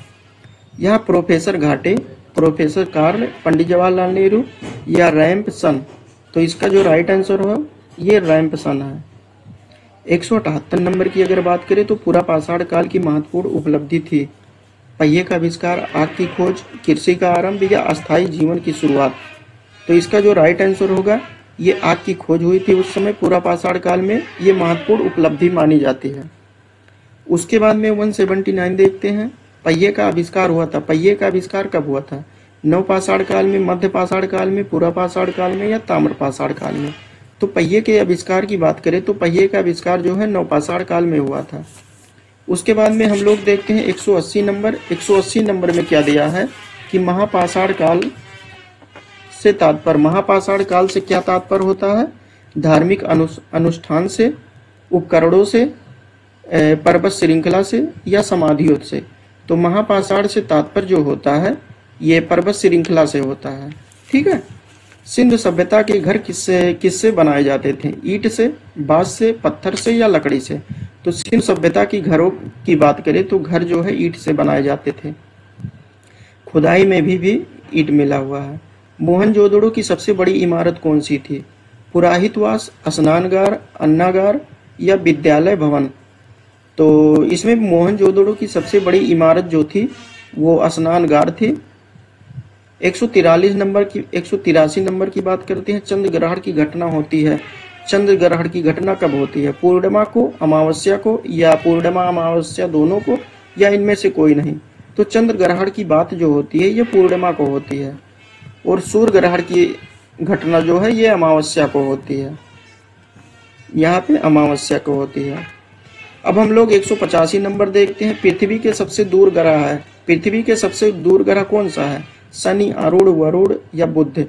तो पृथ्वी के सबसे दूर ग्रह की बात करें तो ये वरुण होता है। वरुण के बाद में यम आ जाता है, जो कि यम 9वां ग्रह है। इसको 2006 में निकाल दिया गया है। अब 186 नंबर की बात करते हैं। 186 नंबर में दिया हुआ है कि गांव में सार्वजनिक सुविधाओं का प्रबंध करने की व्यवस्था होती थी स्वशासन द्वारा, जिला शासन द्वारा, या विकास खंड शासन द्वारा, या तहसील द्वारा? तो ये जो व्यवस्था होती थी ये विकास खंड शासन द्वारा होता था। ठीक है। 187 नंबर की बात करें तो भारत में किस प्रकार की दलीय व्यवस्था है? तो दलीय व्यवस्था एकात्मक, दो दलीय, बहुदलीय या इनमें से कोई नहीं? तो भारत में जो दलीय व्यवस्था है ये बहुदलीय है, अलग अलग प्रकार के दल होते हैं। पृथ्वी का उपग्रह, पृथ्वी का उपग्रह की बात करें तो पृथ्वी के उपग्रह किसे कहते हैं? चंद्रमा को, बुध को, शनि को या वरुण को? तो पृथ्वी का एकमात्र ग्रह होता है ये चंद्रमा होता है। 189 नंबर की बात करें, सबसे बड़ा ग्रह कौन सा होता है? सबसे बड़ा ग्रह की अगर बात करें तो यहाँ पे ऑप्शन दिया है कि बृहस्पति, शुक्र, मंगल या शनि। तो सबसे बड़ा ग्रह जो है ये बृहस्पति होता है। 190 नंबर की बात करें, हड़प्पा सभ्यता के रहने वाले थे। हड़प्पा सभ्यता या सिंधु घाटी सभ्यता, इंडस वैली सिविलाइजेशन के लोग किस प्रकार से थे? ठीक है। तो यहाँ पे ऑप्शन दिया है ग्रामीण, शहरी, यायावर, खानाबदोश या जनजातीय। तो इसमें जो है शहरी थे, सिविलाइजेशन, शहरी लोग थे। हड़प्पा सभ्यता या सिंधु घाटी सभ्यता करके आपसे पूछ सकता है। 191 नंबर की बात करें, पृथ्वी पर दिन एवं रात होने का क्या कारण है? पृथ्वी के अक्ष का झुकाव, पृथ्वी का सूर्य के चारों ओर परिक्रमण, पृथ्वी के सापेक्ष सूर्य की गति, पृथ्वी का अपने अक्ष पर घूर्णन। तो पृथ्वी का अपने अक्ष पर घूर्णन के कारण दिन और रात होते हैं। 192 नंबर की बात करते हैं तो 0 डिग्री अक्षांश को कहते हैं। जो 0 डिग्री अक्षांश भूमध्य रेखा या कर्क रेखा, मकर रेखा या आर्कटिक रेखा, तो 0 डिग्री अक्षांश को जो कहते हैं ये भूमध्य रेखा कहते हैं। इस प्रकार देखिए ये 0 डिग्री पे होता है, इसी को कहते हैं भूमध्य रेखा या देशांतर रेखा, भूमध्य रेखा कहते हैं। ठीक है, इसी को ये 0 डिग्री पर होता है। तो इसमें क्या दिया है कि 0 डिग्री अक्षांश को क्या कहते हैं, तो भूमध्य रेखा इसे कहते हैं। 192 का आ सही हो गया। 193 देखते हैं। 193 में क्या दे रहा है कि भूमध्य रेखा पर सूर्य की किरणें कब सीधी पड़ती है। ये क्वेश्चन हमने जो है फर्स्ट लेक्चर में आप लोगों को बताया है बिल्कुल विस्तार से, कब पड़ती है। 23 सितंबर हो गया, 21 मार्च या 25 दिसंबर या 21 जून को। तो भूमध्य रेखा पर सूर्य की किरणें जो है जो सीधी पड़ती है वो 21 जून को जो है बिल्कुल सीधी पड़ती है। 194 ग्राम पंचायत के सदस्य चुने जाते हैं 2 वर्ष के लिए, 5 वर्ष के लिए, 7 वर्ष के लिए या 10 वर्ष के लिए। तो ग्राम पंचायत के जो सदस्य होते हैं ये जो है 5 वर्ष के लिए चुने जाते हैं, 5 वर्ष के लिए चुने जाते हैं।